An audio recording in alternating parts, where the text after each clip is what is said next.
प्रार्थना करेंगे। प्यार प्रभु परमेश्वर, आपको धन्यवाद देते हैं आपका महान प्रेम के लिए, दया के लिए, अनुग्रह के लिए। आप जीवित परमेश्वर है, महान परमेश्वर है, राजाओं का राजा है, प्रभुओं का प्रभु है, सृष्टि करता है, महान अति ऊंचे स्थानों में रहने वाला अद्भुत प्रेमी परमेश्वर, आपको धन्यवाद देते। आज तक हमारा जीवन में आपने किया हुआ महान कार्यों के लिए, अद्भुत कामों के लिए, आश्चर्य कामों के लिए आपको धन्यवाद देते। आपने दिया इस महान उद्धार के लिए धन्यवाद देते। हम आपसे दूर थे प्रभु, नाश होने वाले थे, नित्य नाश नरक के पात्र थे। आपने हमें देखा है, दृष्टि किया, आपने पुत्र प्रभु यीशु मसीह को भेज दिया। पिताजी आपको धन्यवाद देते। आपका पुत्र प्रभु यीशु मसीह का लहू के द्वारा हमें धोकर शुद्ध किया, पवित्र किया, हमारी पापों को हमें दिखाया, और जब पश्चाताप किया आपका पवित्र लहू से हमें धोकर शुद्ध किया, पवित्र किया। धन्यवाद देते। आपने हमारा जीवन में किया हुआ हर एक आशयों के लिए, भलाई कामों के लिए आपको धन्यवाद देते। आप राजाओं का राजा है, प्रभुओं का प्रभु, धन्यवाद देते।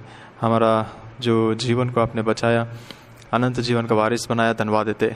आज हम मिलकर आपके उपस्थिति में प्रार्थना का मीटिंग के लिए इकट्ठा होने के लिए सहायता किया, धन्यवाद देते। वो गीतों के द्वारा, वचन के द्वारा आप हमसे बातें कीजिए, आपका सिद्ध इच्छा, आपकी योजना को प्रकट कीजिए। आप हमें बल और प्रभु शक्ति दीजिए, आप ही दया कीजिए, तसल्ली दीजिए, और मन को पूर्ण से भर दीजिए, और प्रार्थना के आत्मा में हमें अगुवाई कीजिए, बढ़ाई दीजिए। प्रभु आप ही दया कीजिए। अंधकार शक्तियों को, शैतान शक्तियों को प्रभु यीशु मसीह का पवित्र नाम से हम बंद कर देते। आप ही अनुग्रह दिखाइए, दया दिखाइए। जो प्रभु तकलीफ में, परेशानी में, बीमारी में, सभी को छूकर चंगाई कीजिए, शक्ति बल दीजिए, अनुग्रह दीजिए। और आप जो कुछ भी करते, अच्छा करते, उसके लिए धन्यवाद देते प्रभु। आज तक हमारा जीवन में आपने किया हुआ महान कार्यों के लिए, अद्भुत कामों के लिए, आश्चर्य कामों के लिए धन्यवाद देते। आप ही आदि और अंत होकर इस मीटिंग को चलाइए, आप ही संपूर्ण महिमा पाइए। अंधकार शक्तियों को प्रभु के नाम से बंद कर देते। प्रभु रविवार से अभी तक सहायता किया, कल के संडे स्कूल प्रोग्राम में सहायता किया, धन्यवाद देते। और प्रभु देखने में, सोचने में, बोलने में, करने में जहाँ भी आपको दुख है, आपका पवित्र लहू से हमें धोकर शुद्ध कीजिए, पवित्र कीजिए। आप ही हमारा बीच में रहे, संपूर्ण महिमा पाइए। आप ही को संपूर्ण से संपूर्ण आदर और महिमा देते हुए प्रभु जो है महामारी को जल्दी से आप ही रोकिए, और प्रभु दवा और वैक्सीन निकल सके, जल्दी सहायता कीजिए, अनुग्रह दीजिए। तब तक हम आपके मार्ग में चलते रहे, आपका उद्देश्य, आपकी इच्छाओं को आप ही संपूर्ण से पूरा कीजिए। इस रीति से आप ही संपूर्ण महिमा पाइए। प्रभु रिकॉर्डिंग में, प्रोसेसिंग में, अपलोडिंग में आप ही सहायता कीजिए। टाइटस भाई को भी आप ही सहायता कीजिए। आपका सिद्ध इच्छा योजना पूरा कीजिए। आपके स्वर्गीय गीत और वचन हमें दीजिए, जिसके द्वारा बल और शक्ति हम पा सके, सहायता कीजिए। हर एक विषयों के लिए आपको धन्यवाद देते। हर एक डिस्टर्बेंस को प्रभु के नाम से बंद करते हुए छोटी सी प्रार्थना, आराधना प्रभु यीशु मसीह के नाम पे चढ़ा सुनो ग्रहण कीजिए पिताश्री, आमीन। गीत संख्या 431 गाएंगे। सियोन गीत से 431, हे परवा जागता रहा।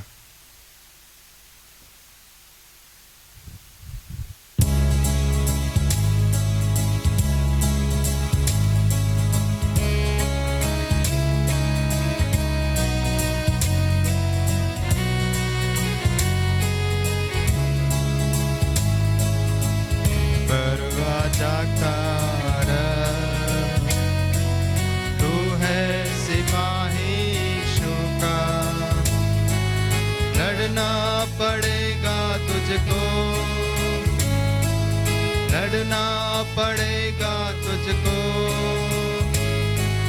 बढ़ जा बल से प्रभु के, परवा जागता रह। शत्रु बहुत तेरे हैं, आगे पीछे घेरे हैं। शत्रु बहुत तेरे हैं, आगे पीछे घेरे हैं। बचेगा कैसा उनसे, बचेगा कैसा उनसे।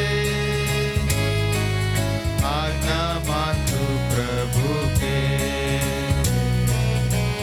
परवा जागता रह। तू है सिपाही यीशु का, लड़ना पड़ेगा तुझको, लड़ना पड़ेगा तुझको। बढ़ जा बल से प्रभु के, परवा जागता रह। हथियार तुझे लेना है, शक्ति तुझे पाना है। हथियार तुझे लेना है,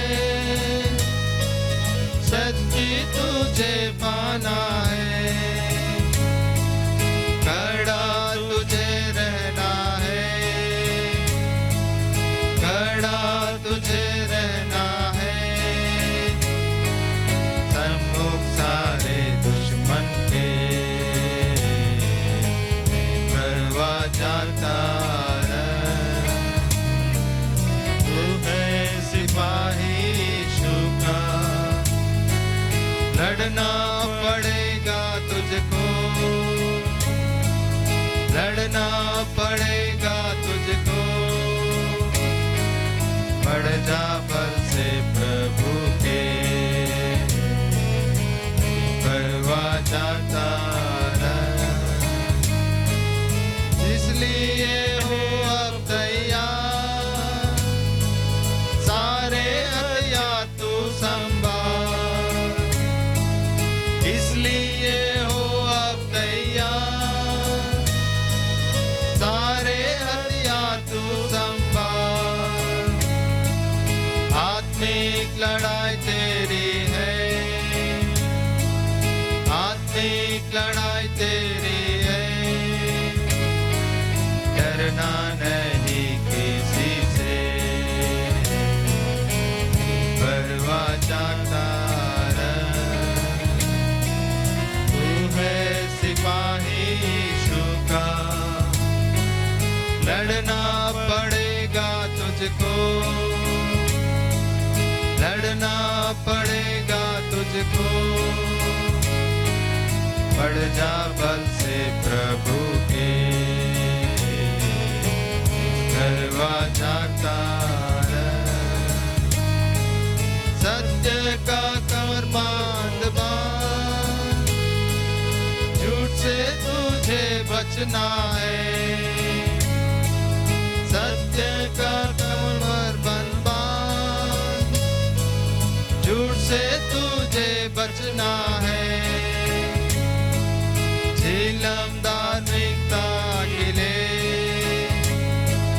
झेलम धार्मिकता के लिए। आत्मा तेरी बच जाए, परवा जागता रह।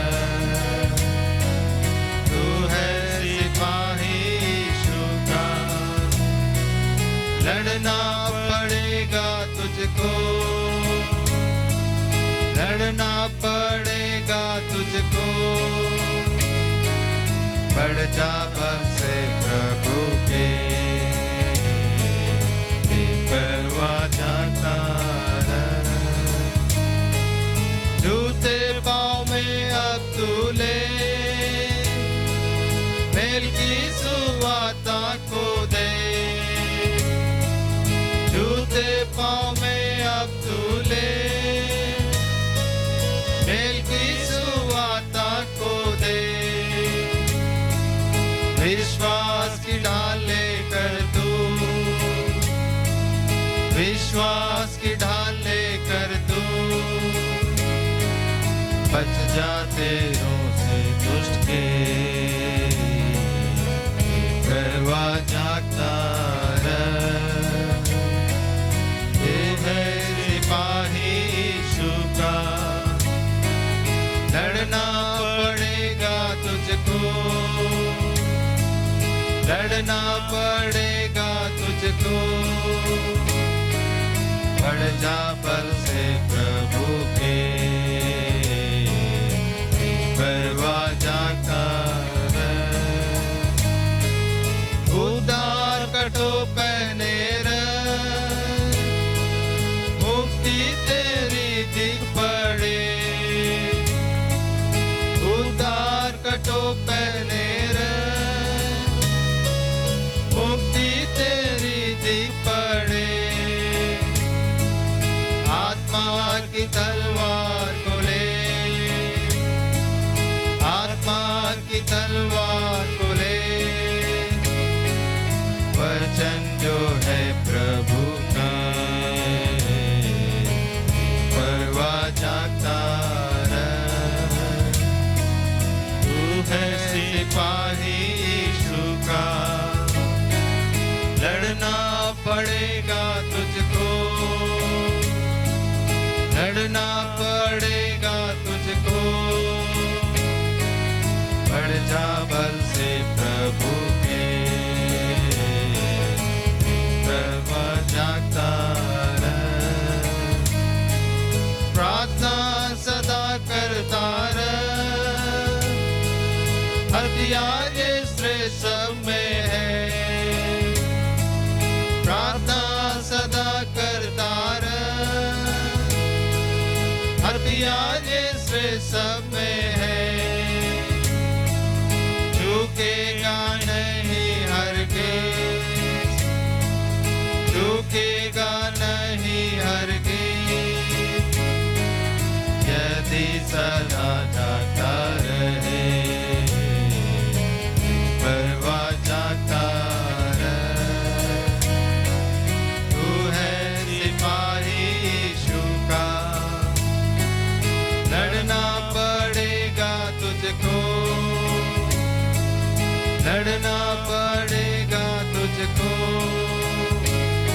परमेश्वर का वचनों में से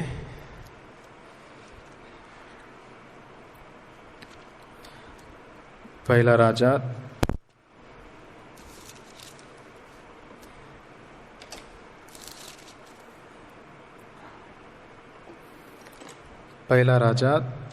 तीसरा अध्याय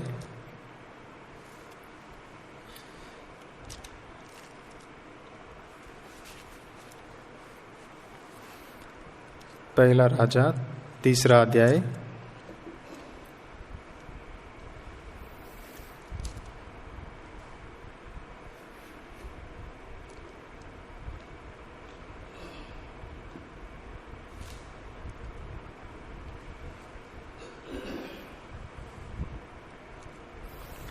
पहला राजा तीसरा अध्याय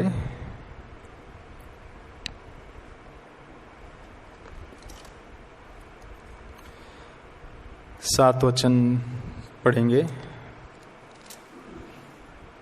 और अब हे मेरे परमेश्वर यहोवा, तूने अपने दास को मेरे पिता दाऊद के स्थान पर राजा किया है, परंतु मैं छोटा लड़का सा हूँ जो भीतर बाहर आना जाना नहीं जानता। और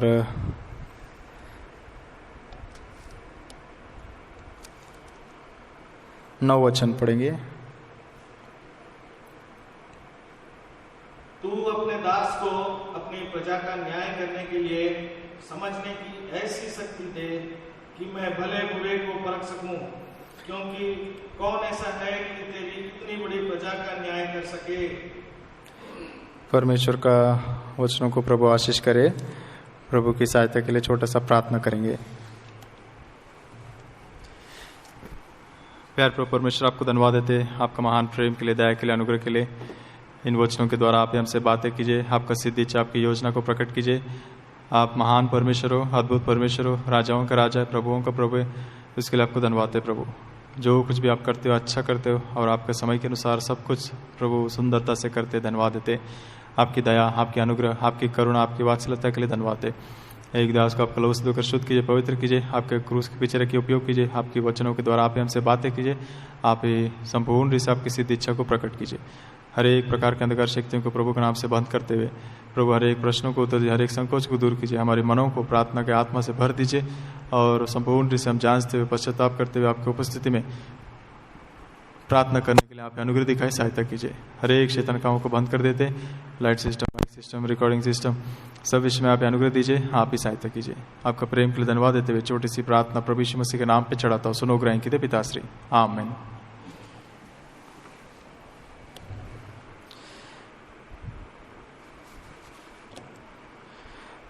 परमेश्वर के वचनों में हम देखते इधर कि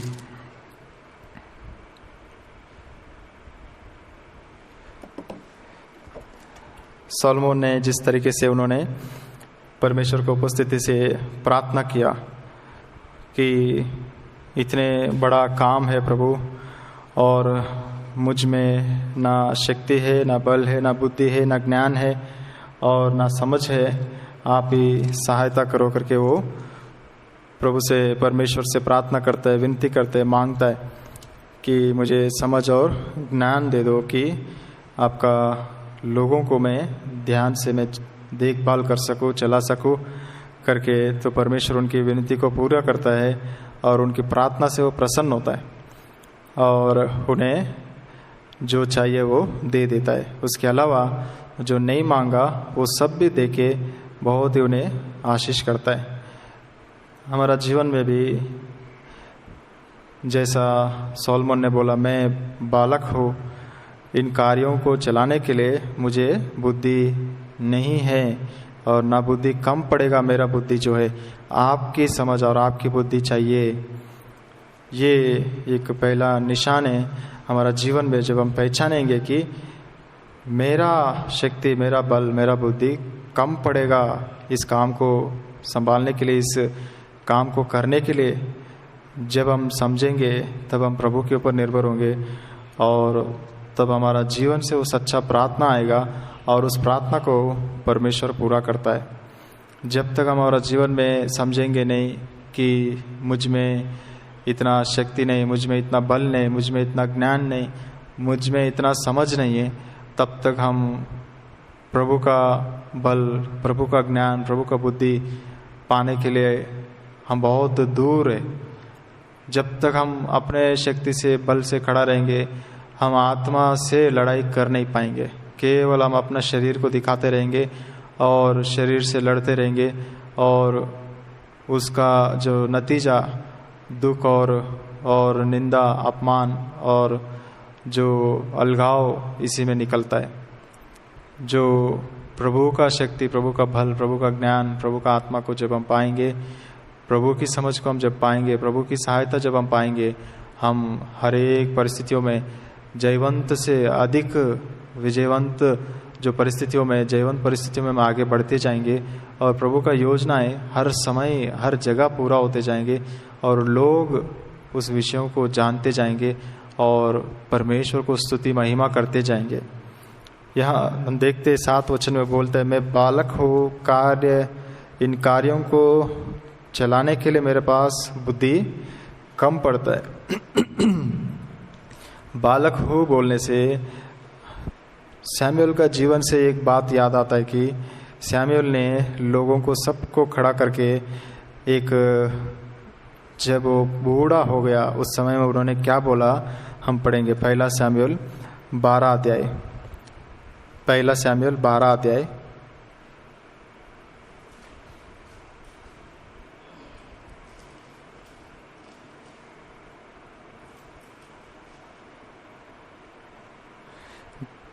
दूसरा वचन, और अब देखो वह राजा तुम्हारे आगे आगे चलता है, और अब मैं बूढ़ा हूँ और मेरे बाल सफेद हो गए हैं, और मेरे पुत्र तुम्हारे पास हैं, और मैं लड़कपन से लेकर आज तक तुम्हारे सामने काम करता रहा हूँ। कितना अद्भुत बातें है। मैं बूढ़ा हो गया अभी, और तुम्हारा राजा तुम्हारा आगे आगे जाएगा, और मैं लड़कपन से, बहुत ही छोटा उम्र से, मैं जब छोटा लड़का था तब से आपके बीच में परमेश्वर के कार्यों को करते करते आया हूँ। क्या अद्भुत गवाही वो दे रहे बूढ़ापन में। मैं बचपन से आपके बीच में जो हूँ आप जानते हो। मैं बचपन से आपके बीच में जो प्रभु के कामों को बचपन से करते आया। शायद बाइबल में किसी का भी ये गवाही नहीं होगा कि छोटे बालकपन से मैं यहोवा के कामों को करते करते करते करते मेरा बाल सफ़ेद हो गया। सालमोन क्या बोल रहे कि मैं बालक हूँ, जब 40 साल का हो गया राजा बन के, तब बोल रहे मैं बालक हूँ, मुझे कुछ नहीं आता है, मुझे ना अनुभव है, ना मुझे ज्ञान है, ना मुझे बल है, शक्ति है, प्रभु आप ही दीजिए, नहीं तो मेरे से होगा नहीं। वही सैमुअल बालकपन से यहोवा के कार्यों को करते आया। उनके ऊपर वो जिम्मेदारियों को छोड़ा गया, उनके ऊपर वो जिम्मेदारियों को रखा गया। वो प्रवक्ता करके बनने के बाद से नहीं, लेकिन छोटे बालकपन से यहोवा के कामों को करते आया। हमारा जीवन में हम कैसा परमेश्वर के कामों को कर रहे, पहले विचार में हम अपने आप को जानेंगे। छोटे बच्चे, मैं अभी छोटा हूँ, मेरा मम्मी पापा को मतलब है चर्च में, चर्च का रिस्पॉन्सिबिलिटीज़, काम वगैरह, वो सब मुझे क्या काम है, मैं बस संडे स्कूल जाऊँगा आऊँगा, उससे बाकी कुछ मतलब ही नहीं मुझे। ऐसा सोच रहा है क्या जवान बच्चे, हमको कुछ मतलब नहीं, बस यूथ मीटिंग से मतलब है, बाकी प्रेयर मीटिंग, बाइबल स्टडी, आराधना क्या चल रहा है मुझे कुछ मतलब नहीं, मैं सुनूंगा भी नहीं। ना मेरे मम्मी पापा बोलता है सुनो बेटा आओ बैठो, बाइबल स्टडी है, प्रार्थना मीटिंग है, हम चर्च में तो नहीं जाते। प्रभु हमको चर्च घर बना दिया, वचन दे रहे, बस समय में बैठ के हम सब मिलकर बैठ के सुनेंगे। सुनिए कितना अच्छा रहता है प्रार्थना मीटिंग, कितना अच्छा विचार आता है बाइबल स्टडी में, प्रभु हम सबसे बात करता है। अगर हम उस तरीके से नहीं है तो सैमुअल की तरह एक दिन नहीं बोल पाएंगे, ना हम ना हमारे बच्चे। जो आज बड़े हैं जान सके कि यहोवा के पुस्तक में बचपन से किया हुआ कामों को लिखा जाता है। जैसा सैमुअल बोल रहे, लड़कपन से मैं यहोवा के कार्यों को करते आया। आज सुबह जब इस वचन को पढ़ा, मेरे दृष्टि इस पर प्रभु ने डाला है कि देखो, बड़ा होने के बाद, जवान होने के बाद और मैं सेवा करूँगा प्रभु का, प्रभु के लिए काम करूँगा और उस समय में जानूँगा और मुझे कुछ तो करना पड़ेगा मंदिर में, कुछ तो रोल निभाना पड़ेगा। अब हम इधर ही जिएंगे, इधर ही बड़ा होंगे, इधर ही बुढ़ापन तक रहेंगे, तो कुछ तो स्थान पाना है। इस तरीके से हमारा सोच है क्या, या मैं बचपन से यहोवा के कामों को करूं? ये यहोवा आपका दास सुन रहा है, भूलिए करके शमूएल की तरह छोटे उम्र से हम बोल रहे क्या परमेश्वर को, हे प्रभु आज्ञा दीजिए, मैं सुन रहा हूँ। वो एली के सामने तैयार होने के लिए छोटे बच्चे, जवान बच्चे प्रभु के घर में आ रहे क्या? प्रभु के लिए जीने के लिए निर्णय लिया है क्या? प्रभु क्या करूं मैं इस उम्र में, स्कूल में आपके लिए क्या करूं, कॉलेज का स्टडीज़ में, कॉलेज में मेरे दोस्तों के पक्ष में मैं क्या करूं? पिछले दिनों में मैं एक टेस्टिमनी सुना है, वो कॉलेज में प्रेयर मीटिंग शुरू करने से वो कितना लोग हो गए, 1300 लोग वो प्रेयर मीटिंग में बैठता था। हम नाम लेने के लिए भी प्रभु का शर्माता है, तो हम प्रभु को कैसा जवाब देंगे? हमेशा दीप जलाता था और प्रभु का मंदिर में काम करता था और वो प्रार्थना करता था। शमूएल बूढ़ापन में बोल रहे कि मैं ऐसा सेवा किया है। कितना अद्भुत बात है। बचपन से, लड़कपन से मैं प्रभु के लिए काम किया। वही सलमोन लड़कपन से, बचपन से यहोवा का मंदिर के सामने बड़ा हुआ, दाऊद के सामने बड़ा हुआ, लेकिन उनके पास ये गवाही नहीं है। ये दिखाता है हमारा जीवन में कि माता पिता दूर है तो भी उस शमूएल को प्रभु का घर में छोड़ के यहोवा का कामों में लगा दिया। दाऊद सलमोन को अपने राज्य में रख के भी परमेश्वर के कामों को बचपन से, लड़कपन से करने के लिए उन्हें इन्वॉल्व ज़्यादा नहीं किया। एक समय आएगा तब देखा जाएगा। प्रभु का डर और भय और वो लिमिटेड में सिखाया, लेकिन यहोवा के कामों में वो बचपन से लगाया जैसा हम देख नहीं पाता स्पष्टता से। इसलिए वो बोलता है मैं अब लड़का हूँ, अब मैं आपके कामों में लड़का हूँ, शुरू किया, आप मुझे सिखाइए प्रभु। आत्मिकता में मेरा शरीर बढ़ गया, मैं इतना बड़ा हो गया, लेकिन मेरा आत्मिकता देखेंगे तो बचपन जैसा है प्रभु, बच्चा जैसा मेरा आत्मिकता है प्रभु। मेरे पास समझ नहीं, बुद्धि नहीं, ये काम मेरे से नहीं होगा। कमिट हो गया, सरेंडर हो गया। तब प्रभु ने उन्हें सहायता किया, आशीष की। हमारी प्रार्थना जब हम सरेंडर से करेंगे, समर्पण से करेंगे और हम अपने आप को सौंपते हुए करेंगे कि प्रभु मेरे से नहीं होगा, इतना बड़ा काम है, मेरे पास नहीं है, तब प्रभु हमें सहायता करता है, देता है। नम्र और दीन प्रार्थनाओं को प्रभु सुनता है, खेदित और टूटे फूटे हृदयों को प्रभु सुनता है। वहाँ हम देखते पौलुस बोलता है कि समय के अनुसार देखा जाएगा तो तुम लोग बहुत वचन देने वाला जैसा होना चाहिए, लेकिन अभी कैसा है, बालक जैसा है, दूध पीने वाला बच्चे समान है। तुम लोगों को बल जो शक्ति का भोजन नहीं दे सकते, क्योंकि ना सुनने का कान है, ना मन है, ना तैयारी है। इसलिए मैं अभी ज़्यादा विषयों को मैं बता नहीं सकता हूँ, बहुत कुछ है बताने के लिए, लेकिन आप लोग तैयार नहीं हैं। परमेश्वर हम सुनते नहीं, प्रभु वचनों को दे रहे, और वचनों को आराम से घरों में बैठ के सुनने के लिए भी हमारे पास शक्ति नहीं, समय नहीं, मन नहीं है। और प्रभु हमें क्या कर सकता है, हम कैसा प्रभु के लिए जी सकते हैं, काम कर सकते हैं।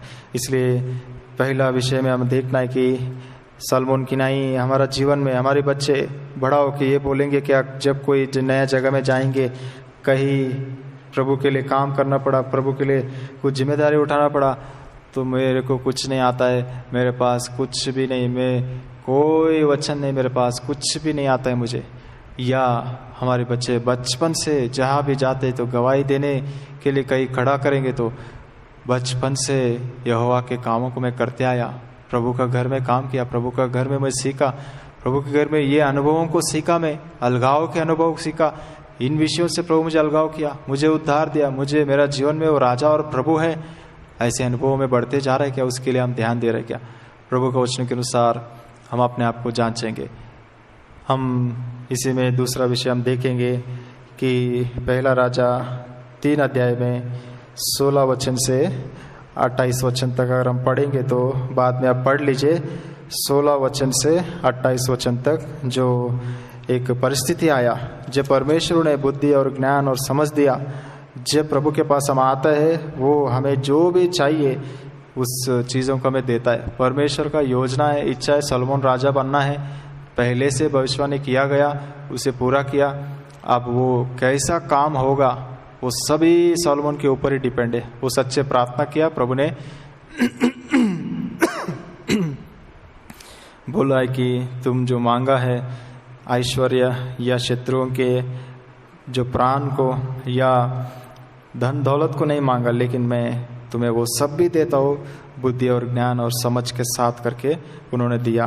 परमेश्वर जब दिया तो उसे प्रूव करने के लिए प्रभु ऐसे परिस्थितियों को भी लेकर आता है। हमारा जीवन में हमारी जो भी परीक्षाएं लेता है प्रभु, उसमें वो प्रूव करना चाहता है कि वो कितना शक्तिमान है, वो कितना महिमामय परमेश्वर है। उसी समय तुरंत उन्हें सब कुछ दिया गया और उसके बाद वो यहाँ हम देखते कि 2 वेश्या स्त्री लोग आके उनके पास खड़े हुए और बोला, राजा पहला स्त्री बोला कि मैं और ये दोनों, हम दोनों एक ही घर में निवास करते एक ही घर में निवास करते हैं। हम दोनों ने बच्चों को पैदा किया और रात को इसने अपने बच्चे के ऊपर गिर गया और वो बच्चा मर गया। और अभी ये स्त्री आके बोलता है कि वो रात को उठा के मेरे बच्चे को ले लिया और उसके मरे हुए बच्चे को मेरा गोद में डाल दिया और बोलता है मैं सुबह उठ के दूध पिलाने के लिए देखा तो ये तो मरा हुआ है। ध्यान से देखा तो पता चला ये बच्चा मेरा नहीं है। जब देख के उसे बोला ये तुम्हारा बच्चा है, ये क्यों ऐसा किया, बोलने से वो बोलता है नहीं ये तुम्हारा है, ये मेरा है करके वो धोखा दिया है। दोनों मिलके राजा के पास आया। प्रभु हमारा जीवन में भी हमें जांचना है। जब राजा के पास आया, राजा ने पूछा है तो पहली स्त्री बताया राजा करके इज्जत और सम्मान से बोल रहे। दूसरी स्त्री जब बीच में शुरू करते बोलना नहीं नहीं वो नहीं, ये इसका ही है, ये मेरा ही है, वो मरा हुआ उसका है। उनका बोलने का तरीका में इज्जत नहीं, समय नहीं, रेस्पेक्टफुली जो बातें हैं वो भी नहीं है। बस जो मकसद है वो पूरा करना है, दोष लगाना है और निंदा करना है, बस यही उनका मकसद था। हमारा जीवन में हम भी ध्यान रखना है कि जो भी हमारा सामने प्रभु हमें दिया है, हमारे चरवाहे, हमें अगुवाई करने वाला, वो लोग कैसा लोग है, कैसा और किसके पीछे हम जा रहे। प्रभु का वचन में हमारा जीवन में हम ध्यान रखना है। जो प्रभु का एक सच्चा माँ है, जो सच्चा चरवाहा है, जो सच्चे बड़े, जो सच्चे अगुवे हैं, वो कैसा रहता है कि अपने बच्चे को जब राजा ने बोला तलवार लेके आओ और इसको काट देंगे और दोनों को आधा आधा दे दो बोलने से उसका दिल बहुत ही परेशान हो गया। नहीं नहीं नहीं राजा, उसको क्यों मारेंगे, जिंदा बच्चे को क्यों मारेंगे, कोई बात नहीं, वो जिंदा रहना चाहिए, बस इतना ही मैं चाहता हूँ, वो उसके पास ही रहने दीजिए, मेरे पास नहीं रहने से भी चलेगा। हमारा पास, हमारा जीवन से ऐसा आवाज, ऐसा शब्द निकल सकता है क्या? आत्माएं नहीं मरना चाहिए, कोई भी दुखी नहीं होना चाहिए, कोई भी बिना वचन, बिना दूध पिए मरना नहीं चाहिए। कोई भी पिलाने दीजिए दूध, बस वो जिंदा रहने से बस हो गया। आत्माओं की चिंता एक सच्चा चरवाहा को, सच्चा व्यक्ति को ऐसा रहता है कि वो कहीं भी रहे, वो जीवित रहे प्रभु में और प्रभु के साथ लगे रहे। और बस मैं इतना ही चाहता हूँ, मरना नहीं चाहिए, प्रभु को छोड़ना नहीं चाहिए, पीछे जाना नहीं चाहिए, जहां भी रहे वो प्रभु में रहे, बस मैं इतना ही चाहता हूँ। ये कारण हमारा जीवन में अगर हम देखेंगे तो वो समय रात का समय है जब ये काम हो गया। रात का समय जो प्रभु का वचनों में हम देखते कि मत्ती 13 अध्याय में कि शत्रु आके रात का समय में क्या करता है। मत्ती 13 अध्याय का 24 वचन से हम पढ़ते कि 30 वचन तक कि किस तरीके से वो रात को शत्रु आके क्या काम किया। परमेश्वर के राज्य के विषय में जो बताया गया 13 अध्याय का 24 वचन से पढ़िए। इसने उन्हें एक और दृष्टांत दिया, स्वर्ग का राज्य उस मनुष्य के समान है जिसने अपने खेत में अच्छा बीज बोया, पर जब लोग सो रहे थे तो उसका शत्रु आकर गेहूं के बीज जंगली बीज बोकर चला गया। तब अंकुर निकले और बेलें लगी तो जंगली दाने पौधे भी दिखाई दिए। इस पर गृहस्थ के दासों ने आकर उसे कहा, हे स्वामी, क्या तुमने अपने खेत में अच्छा बीज ना बोया था? फिर जंगली दाने के पौधे उसमें से कहां से आए? उसने उनसे कहा, यह किसी शत्रु का काम है। दासों ने उससे कहा, क्या तेरी इच्छा है कि हम जाकर उसको बटोर लें? उसने कहा, नहीं, ऐसा ना हो कि जंगली दाने के पौधे बटोरते हुए तुम उनके साथ गेहूं भी उखाड़ लो। कटनी तक दोनों को एक साथ बढ़ने दो। अब कटनी के समय में काटने वाला से कहूंगा कि पहले जंगली दानों के पौधे बटोर कर जलाने के लिए उनके गट्ठे बांध लो और गेहूं को मेरे गत्ते में इकट्ठा करो। परमेश्वर का वचन में हम देखते कि यहाँ भी रात का समय में शत्रु आके उन बीजों को ढाल दिया और गेहूं जैसे ही दूसरा पेड़ दिखाई पड़ा, बढ़ गया। शत्रु जो है ये रात को काम करता है। जब वो मालिक सो रहे थे उस समय में ये काम हुआ है। इसलिए प्रभु का वचन कहता है रात का समय में, पहला पत्रस 5 अध्याय का 8 वचन के अनुसार, शत्रु किसको खा जाओ करके ढूंढता रहता है। जहाँ भी हम मौका देंगे वो शत्रु आ जाता है और हमारा जीवन को खा जाता है। इसलिए हम जागते हुए रहना है, प्रार्थना करते रहो। प्रभु ने आखिरी रात को इस पृथ्वी में जब था, उन्होंने शिष्यों को यही सिखाया कि जागते रहो, जागते रहो, जागते रहो। हम सोते रहेंगे तो आत्माएं मर जाएंगे। जागते रहो, प्रभु का ये योजना है, प्रभु का ये कहना है। हमारा जीवन में हम कैसा है, हमारा हृदय में भी, हमारा घर में भी, हमारा मंडली में भी शत्रु तैयार रहता है कि कब मैं ऐसा काम करो। जब हम सेवा में नया नया आया तो हमें जो जिम्मेदारी दिया उस जिम्मेदारी के अनुसार जागते रहना हमें प्रभु सिखाया है। शुरू में ऐसे परिस्थितियों को अनुमति दिया कि जिससे हम सो नहीं पाते थे, कि इविल स्पिरिट का केसेस आते थे। हम कभी व्यक्तिगत रीति से हमें डायरेक्ट उनको डील करके उनको भगाना, ये सब काम हम कभी किया नहीं, देखे थे बचपन में। लेकिन जब हम खुद ही ये काम करना पड़ा तब समझ में आया कि हम कैसा प्रार्थना का शक्ति से भर के रहना पड़ेगा। कभी भी वो शक्ति जरूरत पड़ेगा और हम ढीला ढाला सोते सोते रहेंगे और आराम से रहेंगे तो बिल्कुल शैतान को बहुत ही शक्ति और बहुत ही ताकत है और उसको कम नज़रअंदाज हम नहीं सोचना है। तो प्रभु ने हमें सिखाया, हमें सोने के लिए अनुमति नहीं देते थे। कभी कभी स्पष्टता से जैसा वचन में लिखा है, शत्रु दरवाजे पे खड़ा है, ऐसा हमने देखा भी है। शत्रु दरवाजे पे खड़े, सोने के लिए समय नहीं। कभी कभी परिस्थितियाँ होता है कि हम सो नहीं सकते, तो उन दिनों में हम घुटनों में रहना पड़ेगा। परिवार के लिए भी हो, प्रार्थना पूर्वक रहना पड़ेगा, शत्रु को मौका नहीं मिलेगा। लेकिन हम आराम से सोते रहेंगे तो शत्रु से हम लड़ नहीं पाएंगे। जैसा गीत में भी हमने गाया, ओ है पैरवा जागते रहो, कि शत्रु आगे से पीछे से घेरा हुआ है, कहाँ से हम जीत पाएंगे। इतना आसान नहीं है आत्मिक युद्ध, लड़ाई करना है। लड़ाई कैसा? शक्ति से, बल से नहीं, लेकिन आत्मा से। प्रभु का वचन के अनुसार उन बीजों को डाल दिया, वो बढ़ गया। उसी समय में अलग अलग करने के लिए शिष्य लोग पूछा है तो अनुमति दिया है प्रभु ने, नहीं उनको बढ़ने दो साथ में, और ये अंत तक तकलीफ देंगे, आखिरी दिन तक तकलीफ देंगे। और तकलीफ हमको उठाना भी है। एक दिन आएगा मैं उन्हें अलग करूँगा और युगान युग जलने वाला उस आग में डाल के जलाऊँगा।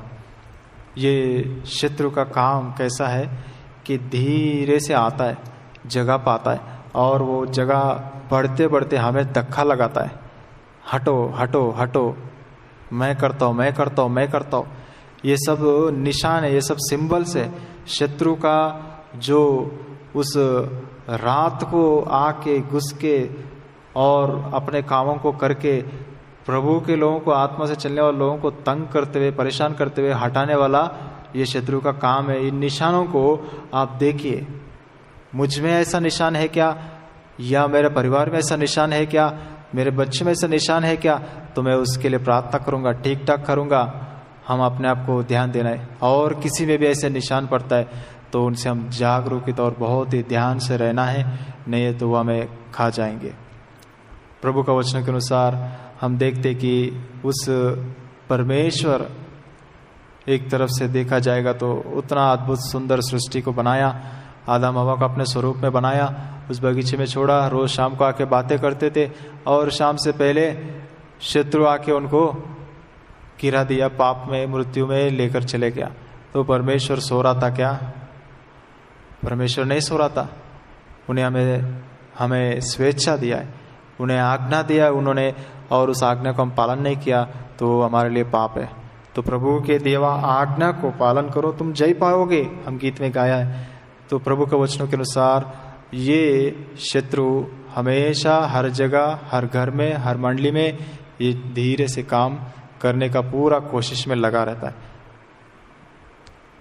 हम घुटनों में रहेंगे, शत्रु काम नहीं कर सकते, हमारे मंडली में, हमारे परिवार में, हमारा व्यक्तिगत जीवन में। और यहाँ तक कि हमें जीत पाने के लिए हमें क्या करना पड़ेगा कि हम अपने आप को समर्पण करना पड़ेगा, हमारे परिवार, हमारे बच्चों को हम प्रभु के लिए समर्पण करना पड़ेगा। उस स्त्री ने क्या किया कि उसका मकसद ये इतना ही रहता है कि वो उसके लिए भी नहीं रहना है, मेरे लिए भी नहीं रहना है। परमेश्वर का जो विचार कैसा रहता है, लेके आओ तलवार, अजीब लगता है, ये क्या करेगा तलवार लेके, जिंदा बच्चे को मारेगा क्या? तो प्रभु के न्याय, प्रभु का विधि, जो काम करने का तरीका कभी कभी हमें समझ में नहीं आता है। और शत्रु तो उस रीति से, उस स्त्री क्या कर रही थी, आने दो तलवार। और यहाँ इनके मन में एक डर पैदा हो गया कि ये तलवार से मारेगा क्या बच्चे को, क्या होगा क्या होगा। एक चिंता, एक डर और एक भय रहता है। लेकिन जिसके गोद में वो बच्चा जबरदस्ती उठाए रखा है, ये मेरा है, मैं पिलाऊंगा, मैं सुनाऊंगा इनको वचन, मैं चलाऊंगा इन आत्मा को, मैं करूंगा इस मंडली को ऐसा जो गोद में रखे। लेकिन जब सामने तलवार आएगा, आने दो तलवार, इसको अलग अलग करेंगे, हाँ करो, मुझे भी नहीं रहना है, उसको भी नहीं रहना है। ये निशानों को हम किस में देखते? ध्यान से रहना है उन लोगों से, उन जो सेवकों से, उन बड़ों से, उन विश्वासियों से, जो बोलेगा कि ये मेरे लिए भी नहीं तो उनके लिए भी नहीं रहना चाहिए, कर दो अलग अलग, काट दो, दो भाग कर दो, उसको भी नहीं इसको भी नहीं। अगर मैं नहीं आऊंगा तो वो भी नहीं आना चाहिए, अगर मैं खड़ा नहीं रहूंगा तो वो भी खड़ा नहीं रहना, मुझे अलग करेगा तो मैं उनको भी अलग करूंगा। ये शत्रु के निशान है। एक सच्चे चरवाहा, सच्चे जो बड़े सच्चे विश्वासी, वो क्या बोलेगा? मैं चुपचाप रहूंगा, मैं दूर से देख के तृप्त रहूंगा, बस वो वचन सुनने दो, जो भी खड़ा होके बोलेंगे, और वो जीवित रहने दो, बस वो दूध पीने दो, वो जिंदा रहने दो। मत मारिए राजा, दया कीजिए, उनके पास ही रहने दीजिए, उधर ही बड़ा होने दीजिए, कोई दिक्कत नहीं। ये एक सच्ची माँ का, जो सच्चे रीति से आत्माओं को पैदा करता है, उनका ये निशान है। पहचानना है हमें लोगों को, पहचानना है हमें सेवकों को, पहचानना है हमें बड़ों को, और ध्यान से रहना है। कौन लालच से मर रहे, कौन जलन से मर रहे, कौन ईर्ष्या द्वेष से मर रहे कि मार डालेंगे, काट डालेंगे, अलग कर देंगे, नहीं करने देंगे। ये वो स्त्री का निशान है जो जबरदस्ती आत्माओं को पकड़े रखा है। कल ऑलरेडी उसका बच्चे को मार दिया उसने, आज नहीं तो कल आपको भी मार देगा दबा के, और जोर से लेट के और दबा के। मुझे बहुत प्रेम कर रहा है, मुझे गोद में उठा के रखा है, मुझे मैं तुम्हारा माँ हूं, मैं तुम्हारा माँ हूं, वो नहीं है करके इतना जोर से बोल रहे, और नहीं है तो काट देंगे भी बोल रहे। इतना प्रेम मेरे लिए करके धोखे में मत जाइए। समझ लीजिए जो बलिदान वाला प्रेम किसका है। प्रभु ने क्या कहा, सच्चा चिरवाह कौन है? जो मत्ती 10 यूहन्ना रचित सुसमाचार 10 अध्याय में हम पढ़ते कि अच्छा चिरवाह अपना भेड़ों के लिए प्राण देता है। प्रभु इन निशानों को हम समझ सके कि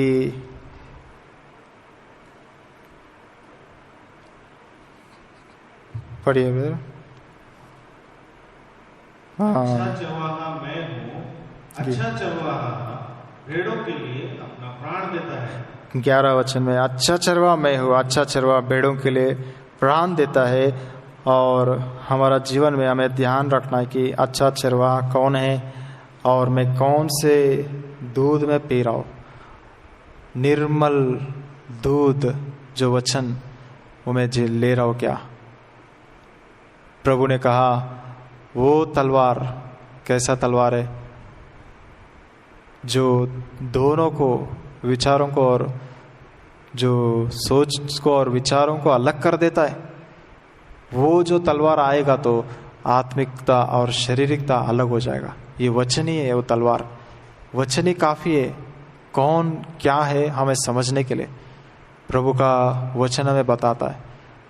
जिसके पास बलिदान है, जो बिना दया, बिना रहम, बिना करुणा ऐसा करता है, वो सच्चा चरवाहा, सच्चा अगुवा नहीं है। और प्रभु का वचनों के अनुसार हमारा जीवन में ध्यान रखना है कि मैं ऐसा बलिदान वाला प्रेम से जी रहा हूं क्या, या मैंने पैदा किया, मैंने उठाया, मैंने इतना कष्ट और दुख से मेरे बच्चे को पैदा किया, आज वो उठा के ले जाने से मैं देखते रहूंगा क्या? शत्रु आके ले जा रहे तो मैं देखते रहूंगा क्या? नहीं, मैं उसको मारूंगा, उसके मार के मैं उसे निकाल के लेके आऊंगा।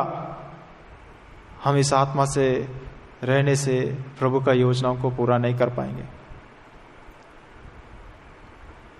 लड़ाई हमारा शारीरिकता से नहीं, लहू और मांस से नहीं है। एफएससी 6 अध्याय में लिखा है हमारा जो लड़ाई, हम किससे? आत्मा से हमारी लड़ाई करना है। और किससे? दुरात्माओं से जो आकाश में सैनिक नहीं है, उनसे हम लड़ना है। सामने जो लहू और मांस से जो खड़े, उनसे हम लड़ना नहीं है। आत्मिक व्यक्ति लड़ाई नहीं करते, वो चले जाता है।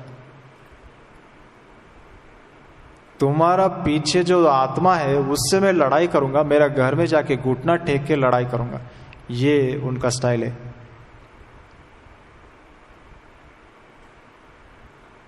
प्रभु का जीवन अगर हम देखेंगे तो प्रभु यीशु मसीह सच्चा चरवाहा होकर अपना जीवन बलिदान किया, लहू बहाया, प्राण दे दिया और हमें अपनाया।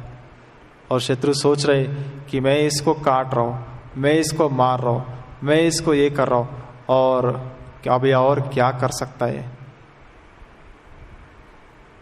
इसको तो मैं खत्म ही कर दिया, ऐसा सोचता है। लेकिन आत्मा जो है वो जय पाता है, आत्मिक जीवन जो है आखिरी में जय पाता है। हमें यहाँ तक भी समर्पण करना पड़ेगा। प्रभु ने बोला है अगर अभी मैं मांगा तो मेरा पिता इतने हजारों स्वर्गदूतों को भेजेगा नहीं क्या? आप सबको मारेंगे नहीं और मुझे और मेरा चेलों को नहीं बचाएंगे? सोच रहे क्या? बचा सकता है, लेकिन मैं ये समय में प्रार्थना नहीं करूंगा। मुझे क्रूस पर मरना जरूरी है, मेरा जीवन बलिदान होना जरूरी है, मेरे बच्चों से मैं अलग होना जरूरी है, ये अनुभव जरूरी है, ये आत्मा जरूरी है, ये आत्मिक लड़ाई है। इसमें पूरे बड़ी योजना है, बड़ा भला है, बड़ा जो उद्धार है पूरा दुनिया के लिए। इसके लिए मैं अलग होने के लिए, मरने के लिए तैयार हूं। प्रभु का वचन के अनुसार हमारा जीवन में हम ध्यान रखना है कि मैं कैसा जीवन बिता रहा हूँ, मैं किससे लड़ाई कर रहा हूँ।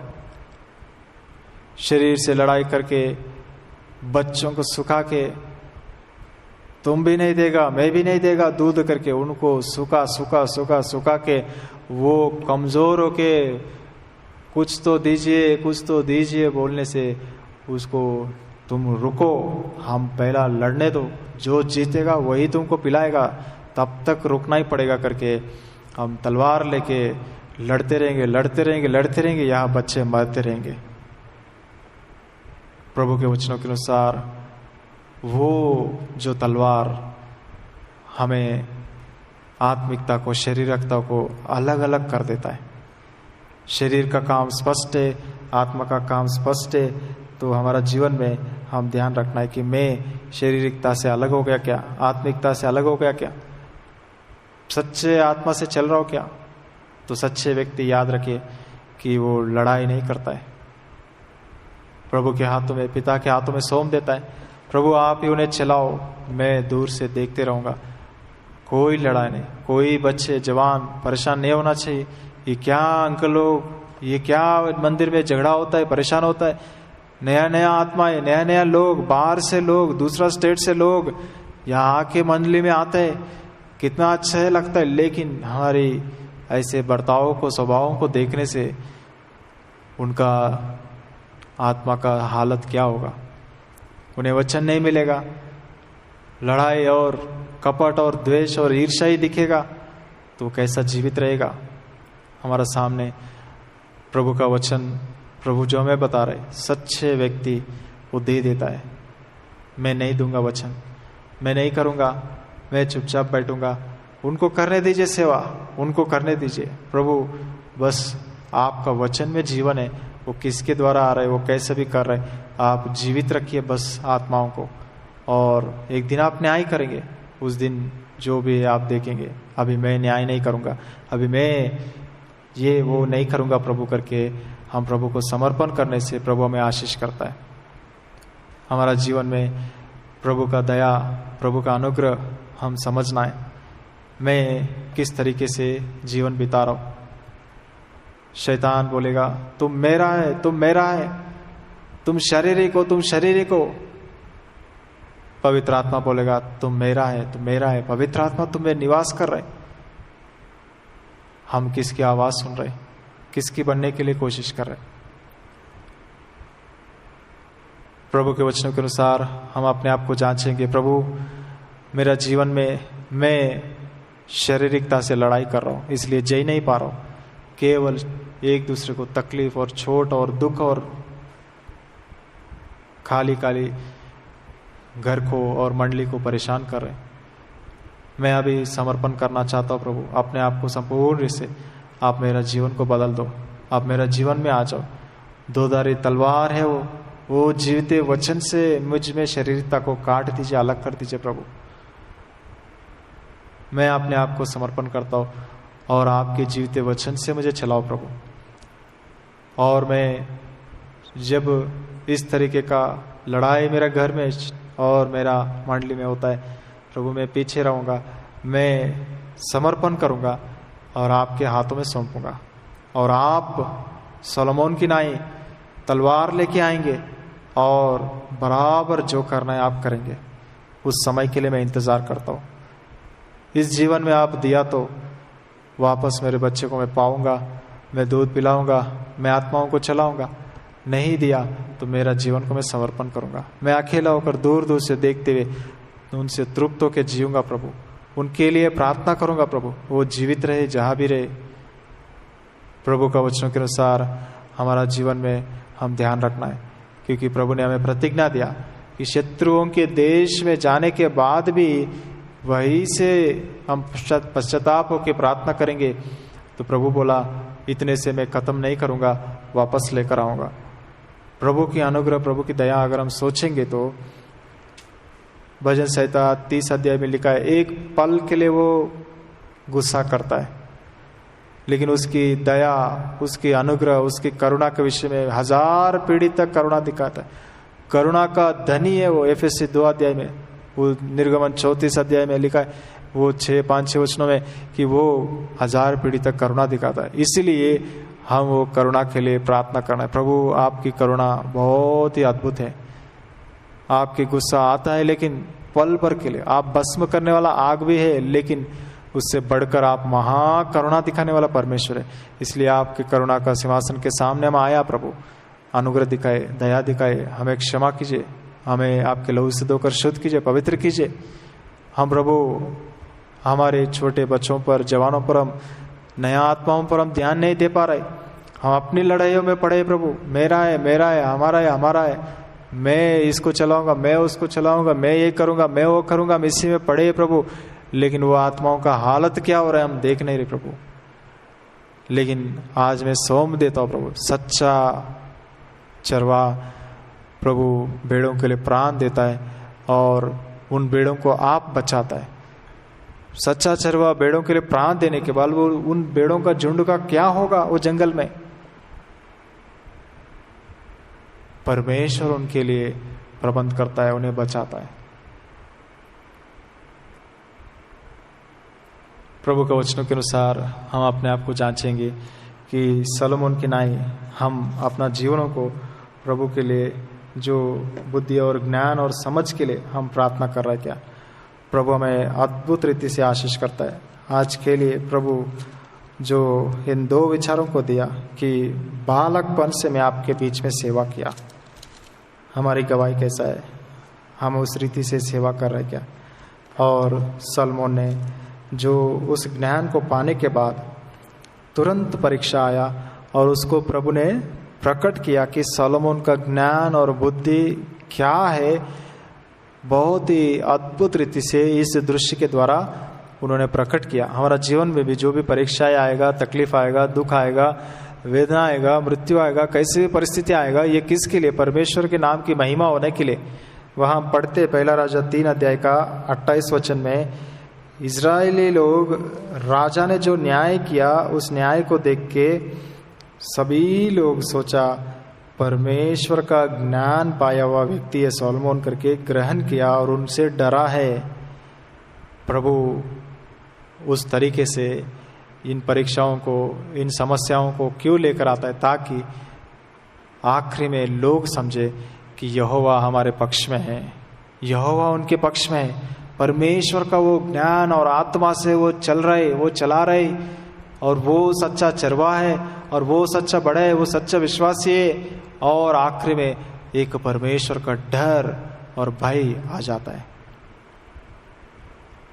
आखिरी जो विचार प्रभु में दे रहे कि कोई भी परिस्थिति, कोई भी परीक्षा, कोई भी संकट या दुख या कुछ भी आएगा, वो किसके लिए? कि यहोवा हमारा पक्ष में करके दिखाने के लिए। और यहोवा का आत्मा से काम हो रहे, ये काम कर रहे, ये चल रहे, जो भी हो रहे ये परमेश्वर की इच्छा के अनुसार करके प्रकट करने के लिए। और आखिरी में परमेश्वर का डर और भय वहाँ रहने के लिए।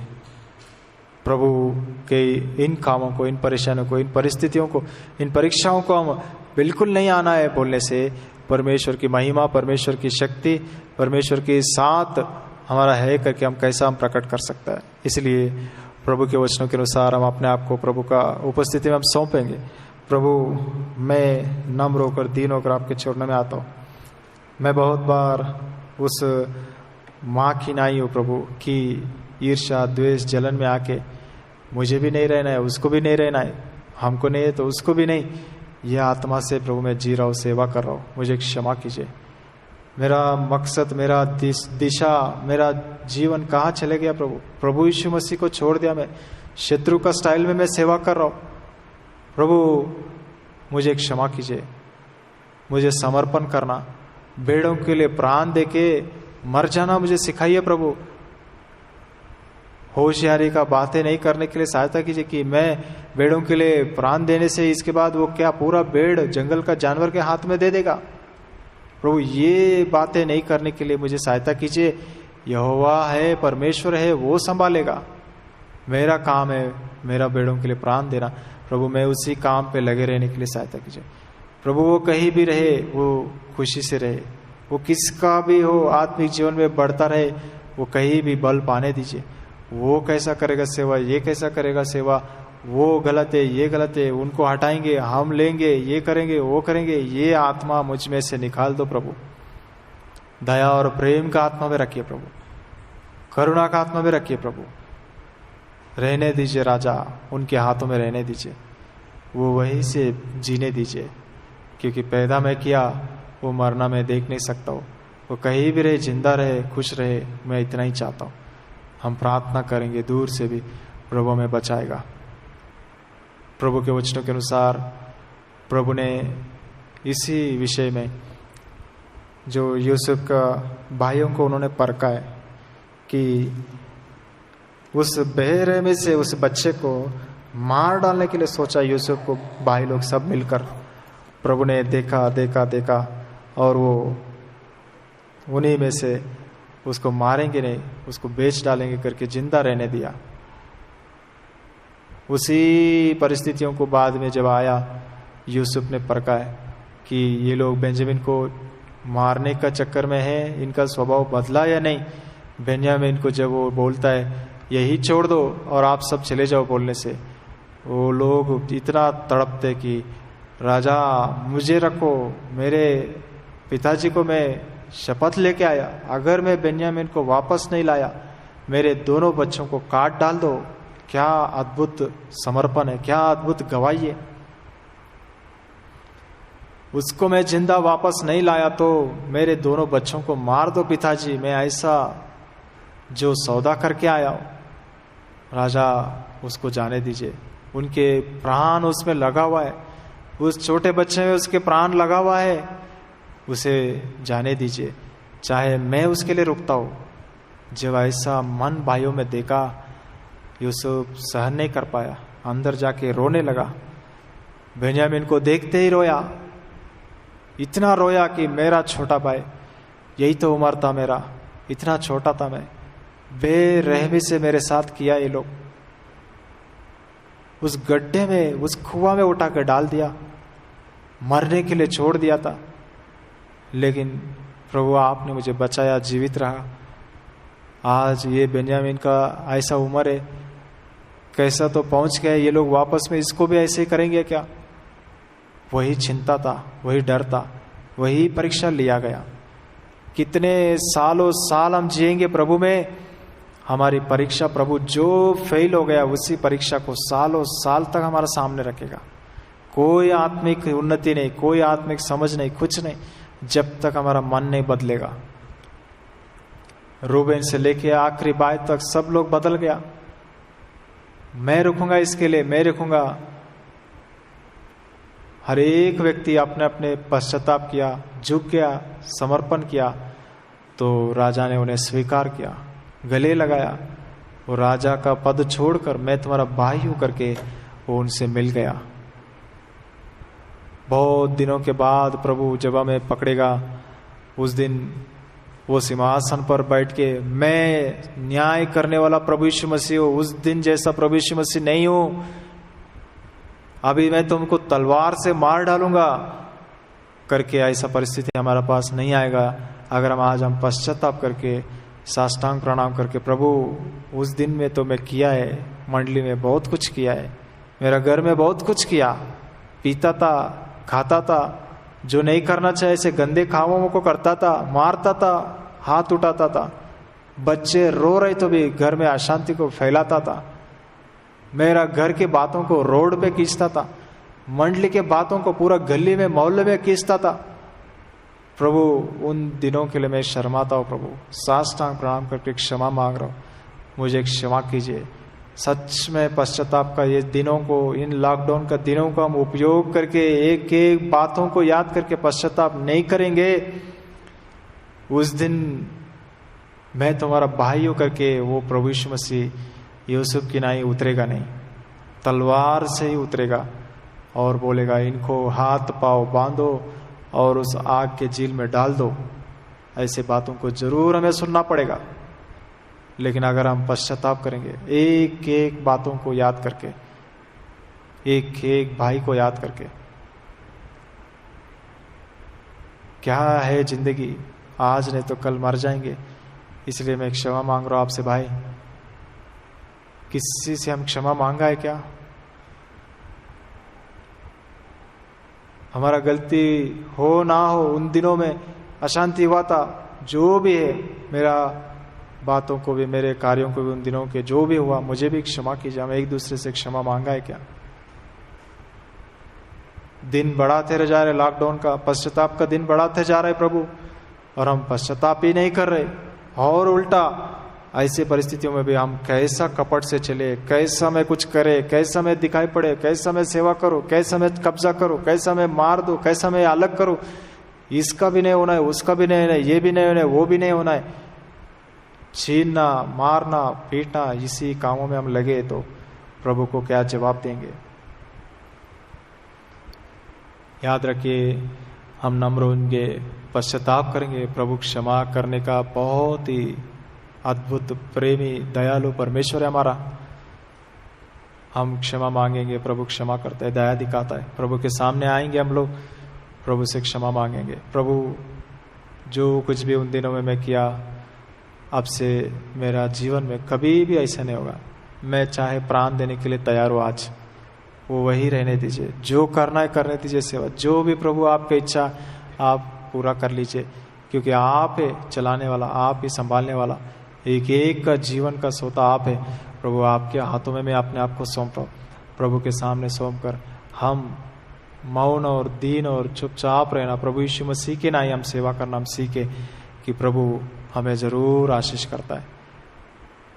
शत्रु हमेशा मौका ढूंढ रहे, इसलिए हमें जागते हुए रहना, प्रार्थना में रहना बहुत जरूरी है। पहला थिस्सलुनीके 5:16, 17, 18, 15 से हम देखते कि हमेशा प्रार्थना करते रहो, लगातार प्रार्थना करते रहो।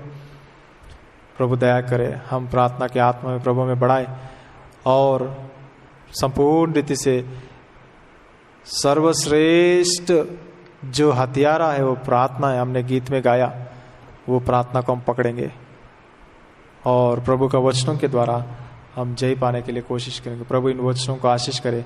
प्रभु की उपस्थिति में हम पश्चाताप करते हुए नम्र होकर प्रभु से क्षमा मांगेंगे और जो मंडली के लिए, मंडली के विषयों के लिए थोड़ा समय हम प्रार्थना करेंगे। जल्दी से महामारी रुक सके, दवाएं मिल सके, तब तक हम भी जो आज्ञाएं दिया उसके अनुसार चल सके और प्रभु का इच्छा का समय में हम सब फिर से प्रभु का मंदिर में इकट्ठा हो सके।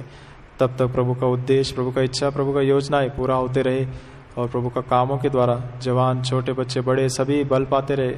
सारे ब्रांचेस के लिए थोड़ा समय हम जरूर पश्चाताप करके जितने भी अपने घरों में, उसके बाद थोड़ा समय प्रार्थना में समय बिताएंगे। मंडली का विषयों के लिए प्रार्थना जो लिस्ट है उसके अनुसार मंडली का विषयों के लिए, व्यक्तिगत विषयों के लिए, कोरोना वायरस के लिए और ब्रांचेस के लिए भी अपने अपने समय के अनुसार कुटुंब प्रार्थना में, पारिवारिक प्रार्थना में, प्रार्थना मीटिंग के लायक से बैठे उस रीति से करने में प्रभु सहायता करे।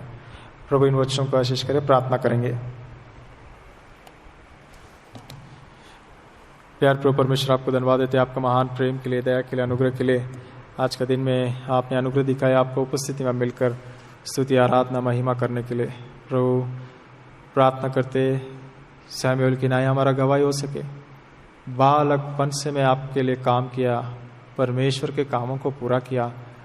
कोई भी कुछ भी बोल सकता है कि मेरा ऊपर आज तक ये लिया, वो लिया, ये किया, वो किया करके नहीं है। कोई नहीं बोल सकता है। मेरा गवाही के ऊपर मैं ध्यान रखा, मेरा जीवन के ऊपर मैं ध्यान रखा। प्रभु हमारे साथ जीवन बिताने के लिए सहायता कीजिए। प्रभु जब हमारा पास ऐसा गवाही नहीं है, सॉलोमन की नहीं हम समर्पण करें कि मैं इतना बड़ा हो गया शरीर, लेकिन प्रभु मेरे पास आत्मिक ज्ञान, बुद्धि, समझ नहीं है, अनुभव नहीं है। प्रभु आप ही मुझे सिखाइए, आपकी ओर मैं ताक रहा हूँ, आपकी ओर निर्भर हो रहा हूँ। दया कीजिए। आपकी समझ बिना मैं ये काम नहीं कर सकता, ये परिवार नहीं चला सकता, ये मंडली को नहीं चला सकता। संपूर्ण से निर्भर होकर हमें चलना सिखाइए प्रभु। और जब आप देते हो उसे प्रूव करने के लिए परिस्थितियों को अनुमति देते हो, तो प्रभु हमें उन परिस्थितियों के द्वारा प्रभु हम निंदा ना करें, लेकिन आप उसमें महिमा पाना चाहता है और आपका नाम को ऊंचा करना चाहता है, आपका डर को रखना चाहता है। तो प्रभु जरूरी है ऐसे बातें आना है और उसी में आपकी महिमा प्रकट होता है। सहायता कीजिए, हम कुड़कुड़ाने वाला ना रहे। और वो दो स्त्रियों की नाई प्रभु जो झगड़ा किया, युद्ध किया, लड़ाई किया प्रभु, और मेरा मेरा कहा, तो प्रभु एक सच्ची स्त्री ने बोला जिसका बच्चा था वो उनके हाथों में रहने दो, उनके पास ही बड़ा होने दो, मैं देखते रहूँगा दूर से, चलेगा। वो जीवित रहना चाहिए, मैं इतना ही चाहता हूँ। वो नाश नहीं होना चाहिए, वो नरक में नहीं जाना चाहिए, मैं इतना ही चाहता हूँ। वो कहीं भी, कौन सा भी, कहीं भी रहे और कैसे भी आत्मिक जीवन में बढ़े, बस आत्मा आपके साथ लगे रहे, पिता के साथ जुड़ा है, बस प्रभु के घर में जुड़ा है।